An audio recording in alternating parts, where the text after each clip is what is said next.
Welcome to the Canadian Beef Cattle Podcast, presented by the Beef Cattle Research Council. The most popular content from beefresearch.ca, available on the go. Before we get into this week's episode, a quick message from the BCRC. Knowing where you are helps you plan where you want to go with your beef herd.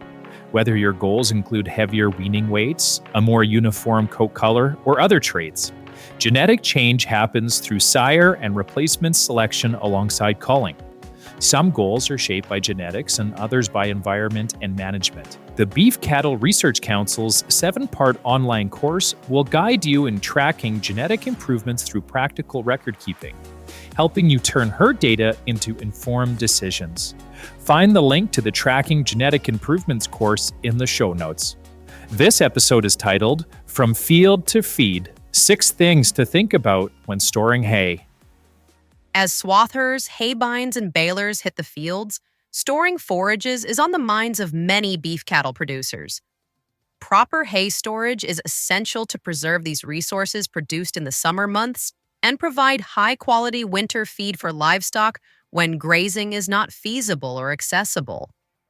Preparation done ahead of time can help to avoid quality and quantity losses when harvested forages are exposed to the weather.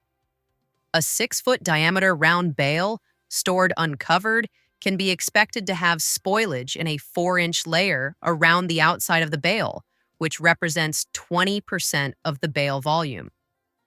Given that feed is the major input cost in cattle production, producers must evaluate the cost of production for all stored hay systems to determine the one that best fits their operation and goals.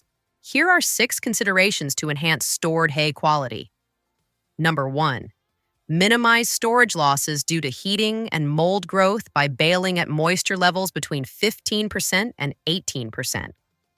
Number 2, increased bale density enhances the ability of round bales to shed water. Even and uniform windrows make formation of consistently shaped and dense bales easier. Number 3, the external layer of a bale represents a substantial loss of yield and quality due to weathering. Bale size impacts the proportion of hay in the surface layer, with larger bales having less percentage of their total feed exposed. Number 4, choose well-drained storage sites. Regardless of the method of storage, bales will pull moisture up from the ground through a wicking action.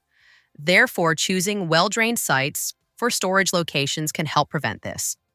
Number 5, large round bales without cover should be stored end-to-end in single rows in a north-south orientation.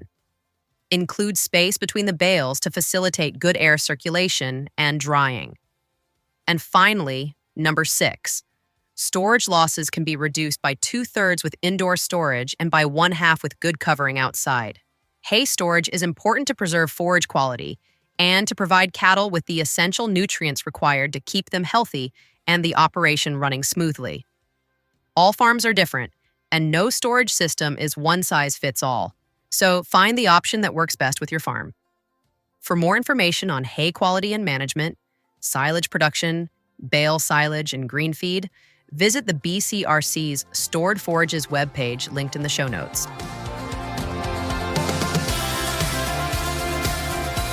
Thank you for listening to this week's episode. You can find all relevant links and information at beefresearch.ca or in the show notes. The Beef Cattle Research Council is funded by the Canadian Beef Cattle Checkoff and strives for excellence in the production of Canadian beef, cattle, and forage through research, innovation, and extension. Tune in every Tuesday as the Canadian Beef Cattle Podcast delivers straightforward insights, expert information, and a wealth of practical knowledge for Canadian beef producers. Subscribe now.